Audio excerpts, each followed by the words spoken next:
You're recording. How nice. Okay. So, we're done with trig. Yay? Yay? Yay? We are done with trig, but we are not done with trig. That's kind of how math works, right? What? Okay. Anyhow, we're going into limits, all right? Have you ever realized that a small thing was really a big thing? Has anybody ever had that where they just realized, ooh, something I thought was really small ends up being really big? Give me an example. Who's got an example in their life where they realize that small? I don't mean like physical size, right? I mean like metaphysically. Meaning like, I don't know, we talked about cleaning your room, how that can turn into a big thing, right? It seems like a small thing, but it can be a big thing. But who's got an example like that in their life? Finishing or seeing stuff through. Seeing stuff through. Seems like a small thing. Now, why is it turned into a big thing? Because it adds up over time. Right. If you don't finish a bunch of stuff over time, you lose a lot, I guess. Right. And then your life becomes chaos because you got all this unfinished business that you got to attend to, right? Okay. This introduction to limits is going to seem like a really small thing at first. Okay?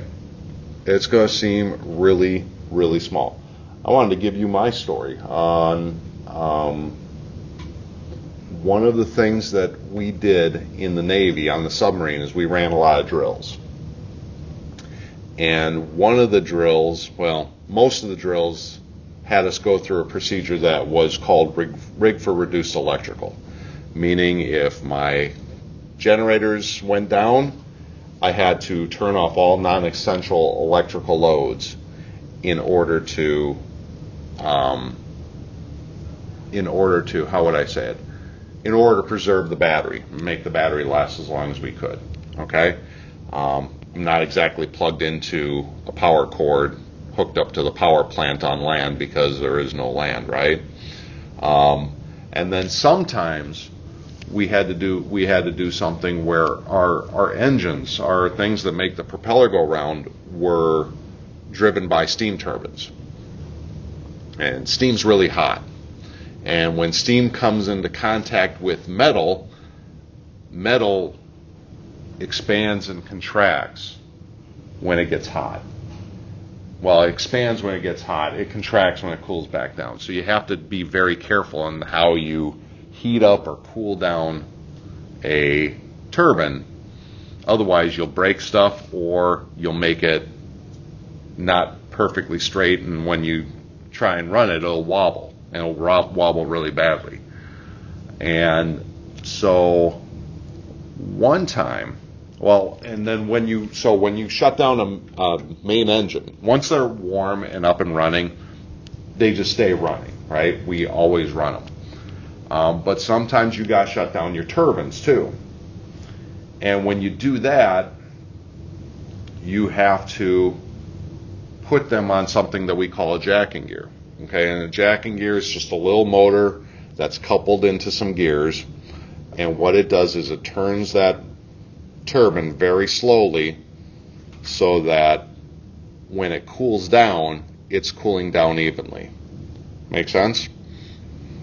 So, one time we're doing drills, and I forget the drill, but I was on the drill team. And the drill team they give you a red hat that looks really hokey because 150 people before you wore the same hat. So it doesn't fit really well, but I go on tangents when I tell stories. But anyhow, the drill team's responsibility is to make sure nothing gets broken and that nobody gets hurt during the drill. And I was on the drill team. And I'd been on the boat for almost 4 years. And I was about to get out of the Navy at this point, so I was like one of the senior guys on board.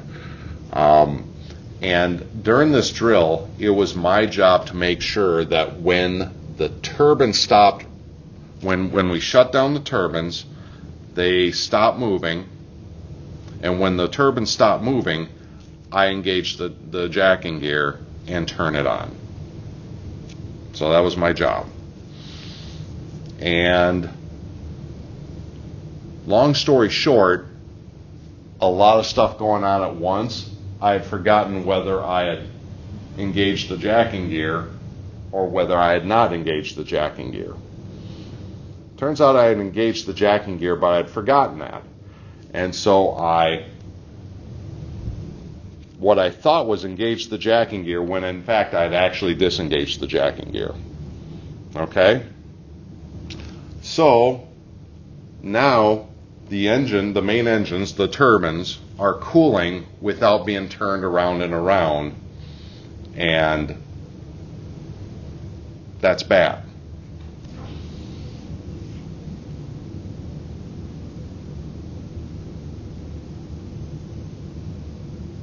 Start up the main engines after drills. Wobble, wobble, wobble, wobble.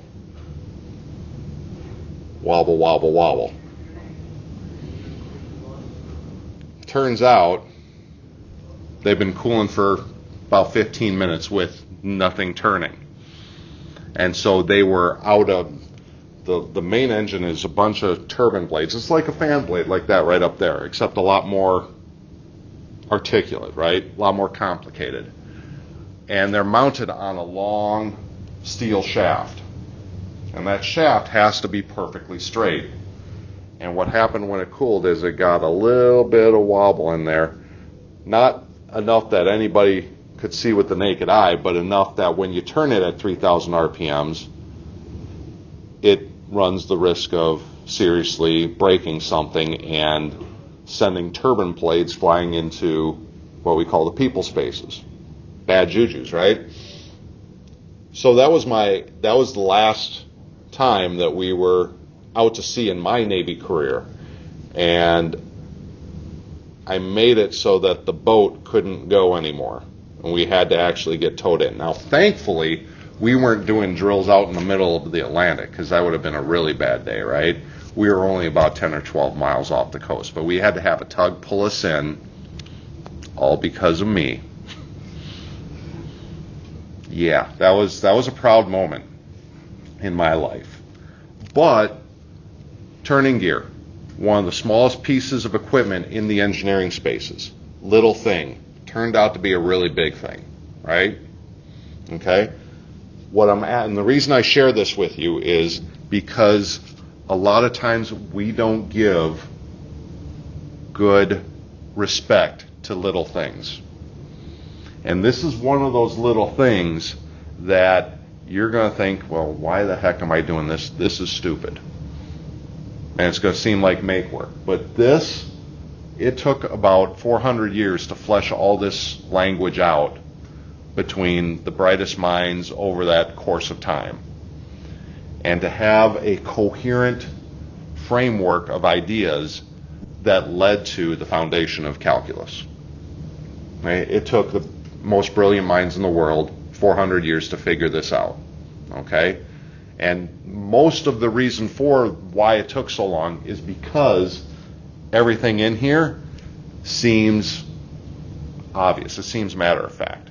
It seems like it shouldn't matter. But it does, and we need to be very exact in how we handle our definitions and how we handle our application of those definitions in order to actually unlock the calculus. Okay? So that's the attitude that I'm asking you to have at the outset, is one of, okay, let's just see where this goes. I will do the homework. I will think hard about this, even though it seems easy, right, Kian? Right? So that when it comes time to actually apply this in a meaningful manner, I will be ready. Fair enough? All right. Let me get my glasses on. We're jumping into limits and an intro into calculus. Oh, an intro to calculus. So there you go. Attention to detail right there, ladies and gentlemen. All right, at the end of this lesson, we will be able to use the definition of a limit to estimate limits. We will be able to determine whether limits of a function exist, and we will be able to use properties of limits and direct substitution to evaluate limits.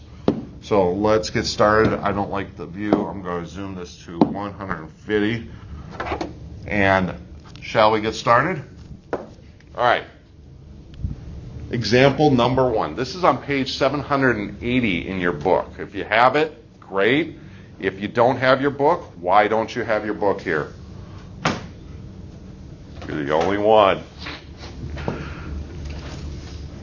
Bring your book every day. Bring your calculator every day. All right. You're given 24 inches of wire. And you're asked to form a rectangle whose area is large as it possibly can. What should the dimensions of the rectangle be? You with me, bud? So, let W represent the width and let L represent the length of this rectangle. Okay? Makes sense so far, right?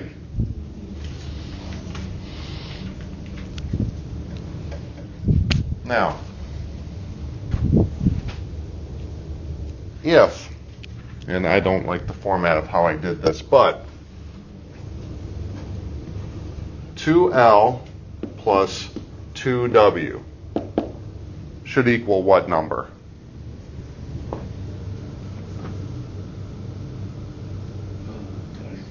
24, because that's how much wire I have, right? Okay. And then if I divide through by 2, right? Divide this side by 2, divide this side by 2, I get L plus W equals 12. And then subtract L from both sides, and I get W equals 12 minus L, right? And now I can substitute L in. Actually, no, we wanted to do it the other way. I'm sorry. We wanted to do it the other way. I want L equals 12 minus W. I wanted to solve for L. Because below here, I got, this is L, right? So I substituted.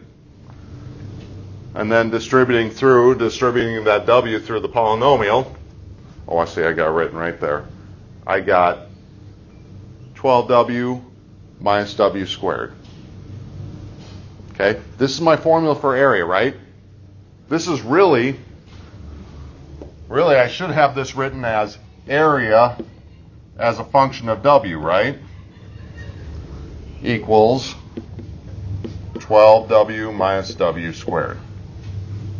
Okay, so this is my function for area. And what I'm going to do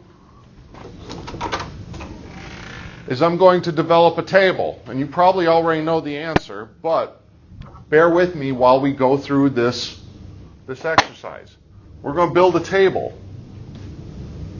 We're going to build a table. And we're going to do various widths and figure out what my area is. Okay? I've already done the work for you. What is the biggest area you see here? 36 is the biggest area, right? This is the biggest number I get here. Okay? Now, could it be the fact that my table is not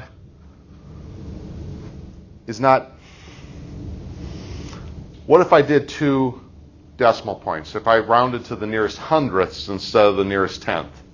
What if it was 6.01? Would I get a bigger or smaller area at 6.01?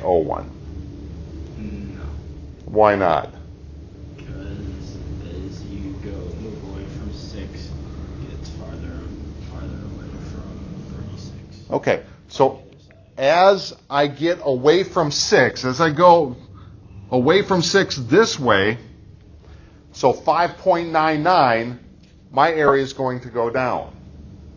If I go away from 6 this way, area is also going to go down. What type of function is this guy? It's a quadratic. So AJ's right. It's a quadratic. Good morning, Tyson. Good morning.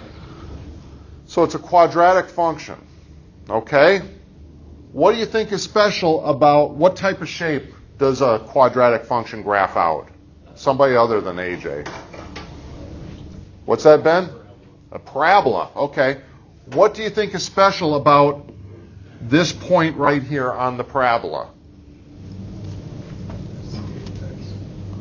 Apex, except what do we call it in unit 2? Vertex. This is the vertex of the parabola. Good. Good. All right. This is how we express the limit. Okay?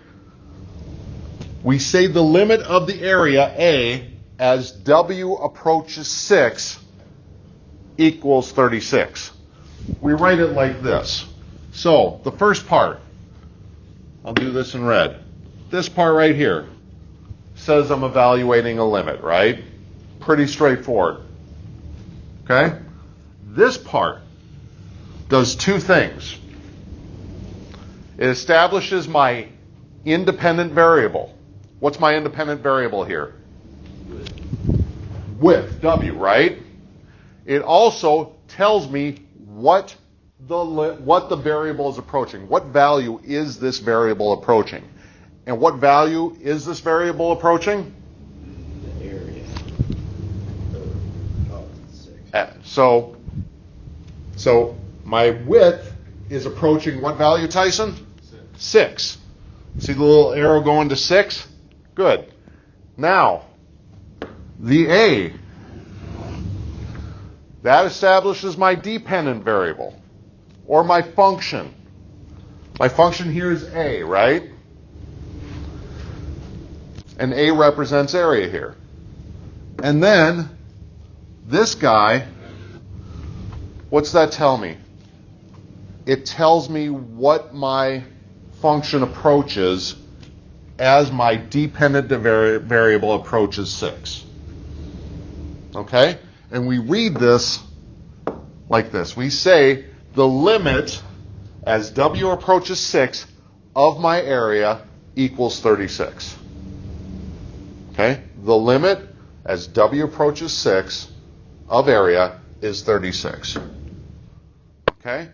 Now that we've had something concrete to tie this to, I want to do the definition of a limit. This is also on page 781 in your textbook. Okay? If f of x, meaning my function, right? What was my f of x in the previous example? The area. Good. If that becomes arbitrarily close to a unique number that I'm going to call capital L, okay? As x approaches c from either side, if I go back to this example, let me erase some marks here. Could I approach x from this side, or I'm sorry, could I approach 6 from this side and get the same answer as if I approached 6 from that side? Don't look at this guy right now. Look at these guys. What's it getting closer to as I go this way? It's getting closer to 36, right? It's not quite there yet, but it's getting closer to 36. Same thing going this way. It's getting closer to 36. So that's what that means. It means from either side, then the limit of f of x as x approaches c is L and is written like this. You need to be familiar with this notation. You need to be able to understand it when you see it. You need to be able to produce it when you're explaining it to somebody. Can I have you stand up? Can I have you stand up? Now, we're going to estimate a limit numerically. We're going to use a table to estimate numerically the limit as, let's read this together. The limit, that means together, the limit as x approaches 2. Yep. Of 3x minus 2. Good. So, we're not going to play with this block right here. We're going to estimate this numerically, meaning I'm going to analyze the numbers. I'm going to analyze my x on either side of 2. And then I'm going to see what f of x does on either side of x equals 2. And so I start at 3.7, and it looks like I'm getting higher and higher and higher, and then I get really close to what number? I get really close to 4. Let's see if I get the same thing on the other side. So I start at 4.3, and I'm going down, down, down, down, and I get really close to what number? 4. So, what do you think the limit of this function is as x approaches 2? 4. It's pretty easy to see, isn't it? Remember what I was talking to you about how it seems simple and seems pretty silly to think of it this way? Little things become big things. Little things become big things. It's also pretty easy to see that we didn't need a table to evaluate this limit, right? What could I have done to avoid all that hassle? What do you think, Sam? What could I have done? I suppose you could have put it just, I don't know, put something in for x right away. Well, yeah, what do you think you should put in for x? Yeah. Makes sense, right? Yeah. Just put in 2. Why can't I just put in 2 for any function, right? Functions don't always have a answer at. And we're going to get there, my friend. We're going to get there. So in case you didn't hear, sometimes I can't evaluate a function at a given variable, right? So say if I had the limit as x approaches 0 of 1 over x, can I put 0 in for x there? No, because it's undefined. Right. If I put x in the denominator of a function, or if I put 0 in the denominator, it breaks my function, right? So that's why we're building up this way. Okay? So in cases like these, in cases like the one we just saw here, Sam's absolutely right. F of x equal the limit of f of x. Ooh. That should be right there. The limit as x approaches c of f of x simply equals f of c. I don't need to go through that whole table rigmarole if I can just do something that we call, Kian, direct substitution. Okay? So, direct substitution is one method. Numerically is another method. We've gone over 2 methods by which we can evaluate limits. Okay? So numerically would just be Building a table. Building a table and seeing what happens. Okay? For example, if we want to find the limit as x approaches 2 of x squared, what would I do for that function, Kian?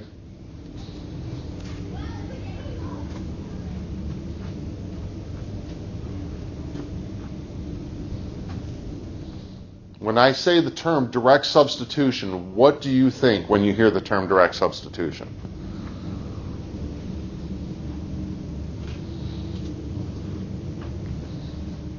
You help him out, Ben? You plug in 2 to my function, right? And then you say, well, 2 squared is 4, and voila, I get my limit. Okay? Now we're going to go back to estimating a limit numerically. Okay? We're going to do this because while it seems silly to estimate the first one numerically, it doesn't seem silly to estimate this limit numerically.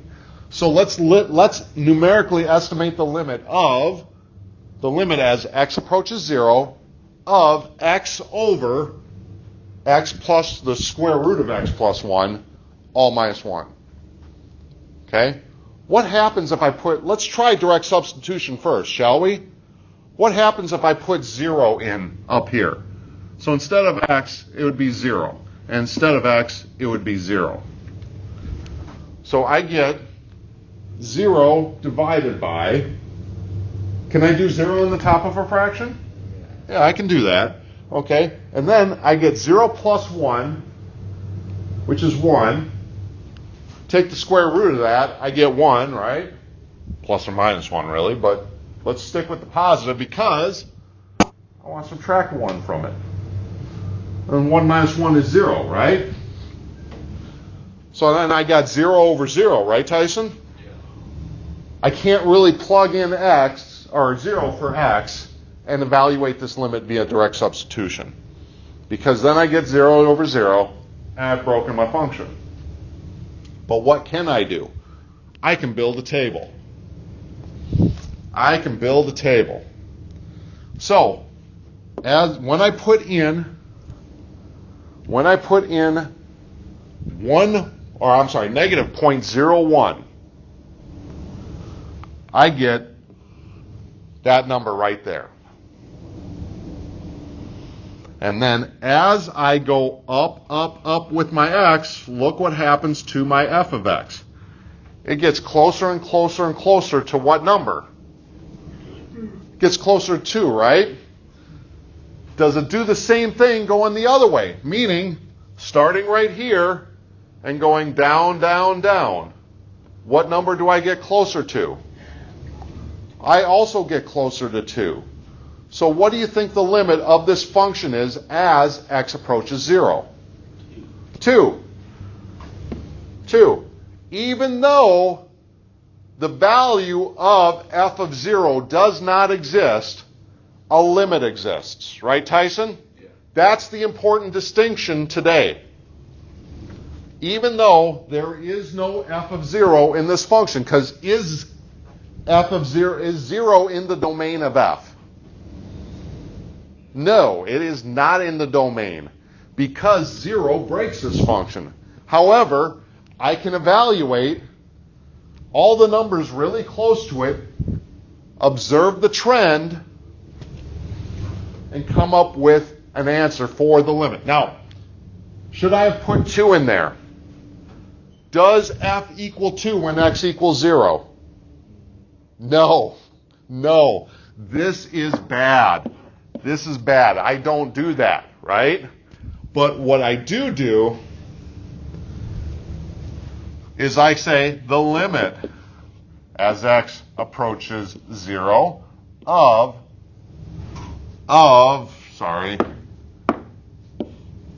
just call this f of x equals 2. So it's incorrect for me to say f of 0 equals 2, right? That's incorrect, but this is correct. Okay? In cases like this, we need to make a table. Okay? We need to make a table. So on your homework, when it says make a table, guess what? Make a table. There we go. All right. We can also, third strategy is we can use a graph to find the limit. So, f of x is defined as 2 when x is not equal to 3, and equal to 0 when x equals 3. What do we call this kind of function? It does have a hole, but that's not the kind of function. That's a characteristic of this function. But this is called a, who remembers this term? It is a linear function up to a point.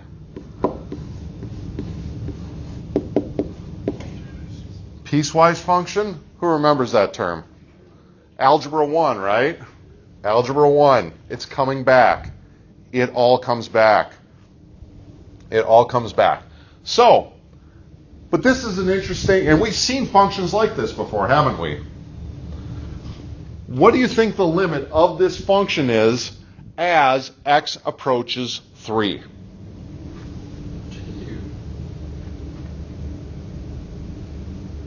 Even though it's 3. Or no, even though it's 0 at 3. Yeah, what's up with this? f of 3 is 0. Why are we saying that the limit is 2? If you make a table. Let's go back to the definition of a limit. Oh, didn't want that. And I don't want that. I want that. If f of x becomes arbitrarily close to a unique number as x approaches c from either side. What's my c in that case? What's my c? It's 3, right? My c is 3. As x approaches c from either side, it's approaching an arbitrary number. What's that arbitrary number? 2. My function's approaching 2. Really, it's not approaching 2. It is 2 the whole way, right?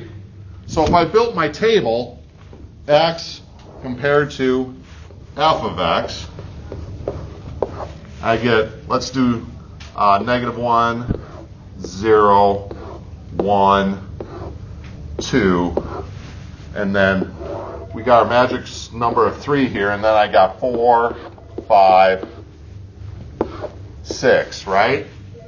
Hold on. Yes? I do. Certainly. Bye. Sam, your presence is requested in the choir room. Choir room. Okay. So, what's this value? F of 6. 2. F of 5. F of 4. F of 3. 0. 0. F of 2. F of 1. 2. So, starting, are we over already? We got one more mod? Are you? We're over. No, we got one more mod. You're a mod early, Lewis. It's okay. You can learn some pre-calc. Starting here and going left towards x equals 3. What happens? 2, 2, 2. Right? And I start over here and I approach 3 from the other side. 2, 2, 2. It's arbitrarily close to what number the whole way through? 2. Just because it jumps at 3 doesn't change the limit. The limit is 2. The limit is 2. I really wish I was in a different hallway. Okay. Good. Good, good, good. All right. Now I ask you a question. Why is dividing by 0 undefined? We're going to use the language of limits to talk about why dividing by 0 is undefined. So, start over here, right? And drive down to 0. First of all, how would I express this limit using limit notation?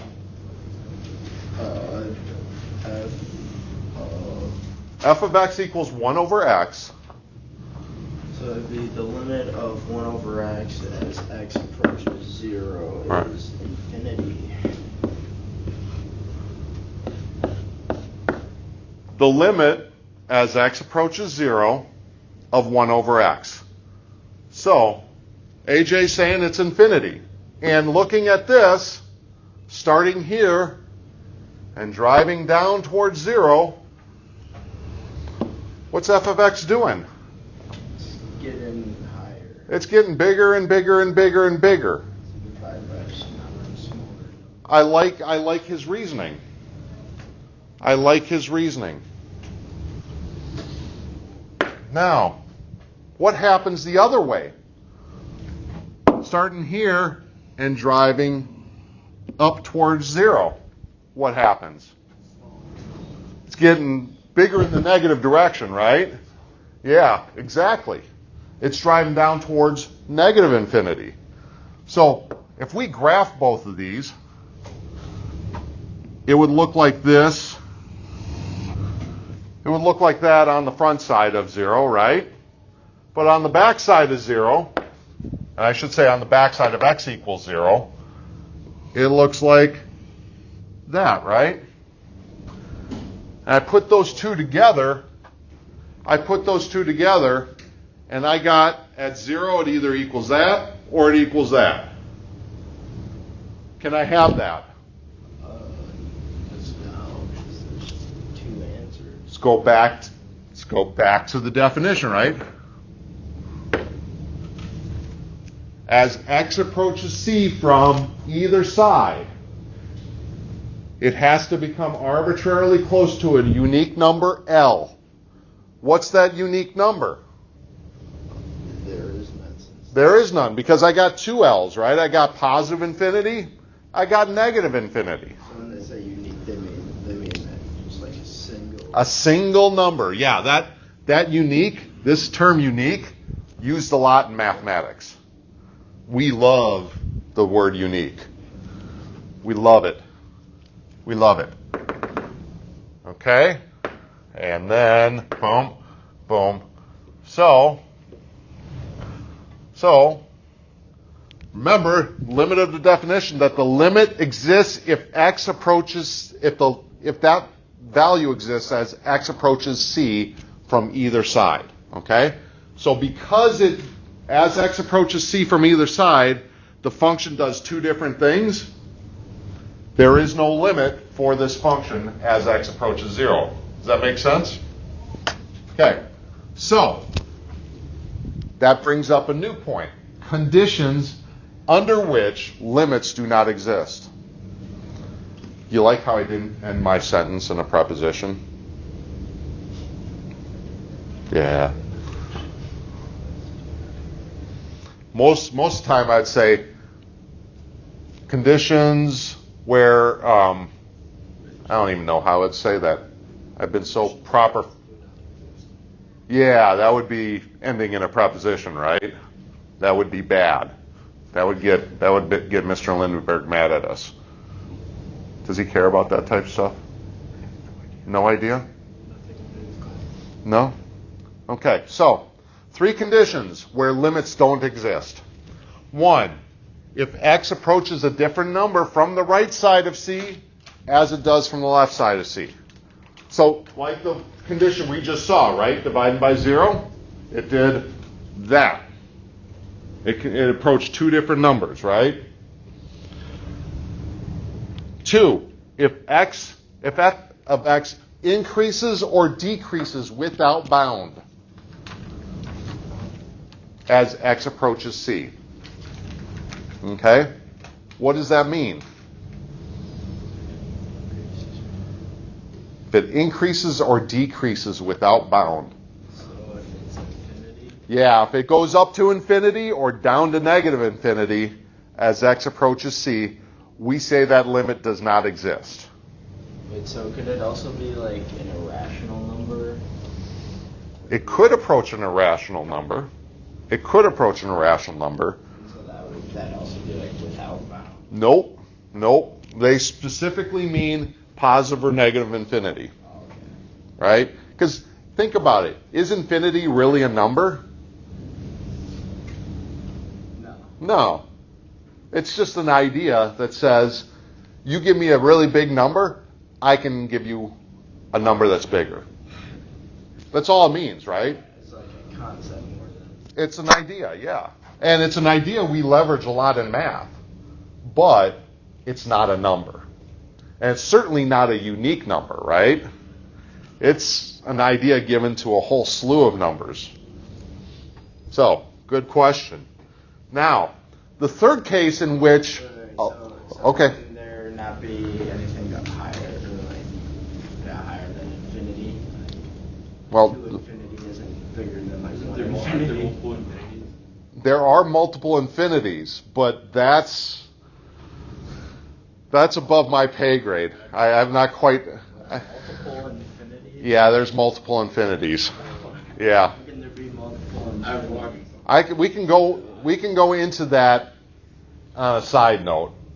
There are multiple... Oh, gosh. And some are greater than others. Yes. So the smallest infinity is the infinity of the counting numbers. Counting numbers. Tell us more.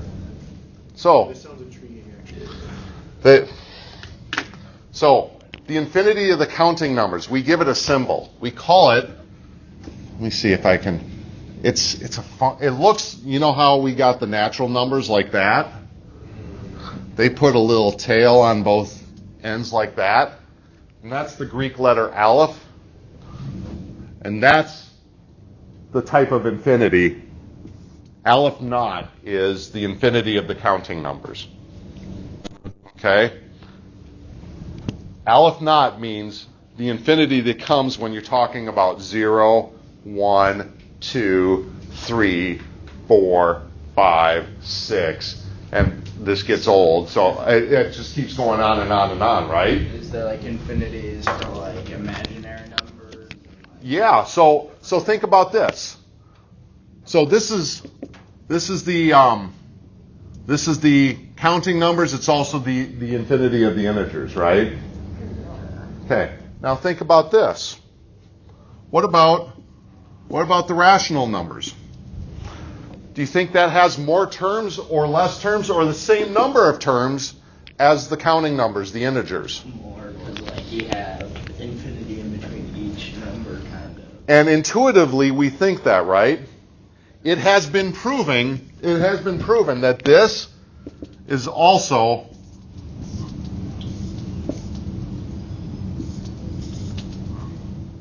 aleph naught. They have proven this. That the infinity of the rational numbers is just as dense as the infinity of the counting numbers. It's just as dense. And density is probably the best way to think about it. What about the reals, though? What about the reals? So real That'd number. be half of that boy. Well, this is the smallest infinity, right? Oh, what? This is the smallest infinity. That's why I give it the naught subscript. The question is, are the real numbers more dense than the rational numbers and the counting numbers? Like, doesn't integers count real numbers and negative numbers? Real numbers count the integers. They count the rationals. They also count the irrationals, right? Oh, really?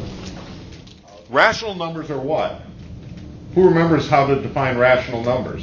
Something that stops. Something that can be written as a fraction. A fraction of two integers, right? They have to be two integers. They have to be two integers. If I have a fraction with a radical in it, that's not a rational number, right? But a fraction with two integers, that is a rational number. Okay? All right. Can we go back to limits? This stuff blows your mind. I'll play you a 10-minute video tomorrow. It'll bake your noodle. It'll bake your noodle. Okay? But the third condition, if f of x oscillates between two fixed values as x approaches c. When you think of oscillating, what do you think of? I don't know what that word means. What am I drawing right now? Blade? What am I drawing? What function am I drawing? What do you think? Sine or cosine? Sine or cosine, right? Now, if x approaches c in sine or cosine, well, it's doing a gentle curve, right? But sometimes that oscillation gets denser and denser and denser as you get close to C. But so wouldn't it like theoretically like have a limit? No. Check this out. Consider sine of 1 over x. At 2 over pi, sine of 1 over x is negative 1. Or I'm sorry, it's 1. Or 2 over pi, I'm sorry. When x equals 2 over 3 pi, it equals negative 1. 2 over 5 pi equals 1 again. 2 over 7 pi? Negative 1. 2 over 9 pi? What's happening to my x's? They're getting what? Smaller, smaller, and smaller, right? And what's happening to my function? It's just bumping between 1 and negative 1, right? What happens if I get even more stupid small? Just continues the same. Let's take a look at that. That's fun to look at. It doesn't explode. It doesn't quite explode. Sine 1 over x. So, see what happens here? Let's keep zooming. Is it ever going to stop? No. Is it ever going to stop? It gets, right? Well, think about it. 1 over x. What does 1 over x do? As I get closer and closer to 0, 1 over x changes more and more and more, right? And I'm taking the sign of that as it changes. Now, every time I go through 2 pi, it goes through a full cycle. So every time 1 over x does 2 pi, it goes through a cycle, right? And if 1 over x is shooting up, that means I'm going through 2 pi a lot of times in just a small change of x, right? Right. So, can you find a limit in that? No. That's some hot garbage, right? It's like basically everything from negative 1 to Right. like Exactly. it's not a number. Can you find a limit out of this, Zoe? If I asked you to, you'd throw your shoe at my head, right? Right? Please don't throw your shoe at my head. If I do it, it's strictly on accident, okay? So the limit does not exist because I don't know which number to pick, right? So that's a limitation of limits. Tomorrow, we're going to talk about limit basics, so some properties of limits. That's what we're going to do tomorrow, and we're going to end with the formal properties of limits, of which there are 5. Okay? For tomorrow. Now, where is it? Wait, so what were the 3 conditions that you go? 3 conditions where limits do not exist. Yeah, if it approaches 2 different numbers, if it oscillates, and what else? If it increases or decreases without bound. Okay. Right? My battery is going low. I need to recharge my battery. Well, the problem's, it wasn't preventing me from recording, so that's not a big deal. But this is the problem set. I'm going to make this due on Friday. Tomorrow. Oh, wait, no, it's today Thursday? Yeah. Snap. Snap. Alright. Here's what I want to do, though. Here's what I want to do. Okay? You should be able to do these tonight. You should be able to do, let's see, number 1, you should be able to do that tonight. 3 through 9, you should be able to do that tonight. 30 through 36. What page is this on? This is on page 788. 30 through 36, you should be able to do that tonight. 52 to 58. 52 to 58, you're going to, I think the only one that you won't be able to do, let's just hold 58 for Tuesday. These are going to be due tomorrow. The reason being, I want you guys to do them, and then we're going to do some of them in class together. Okay? 788.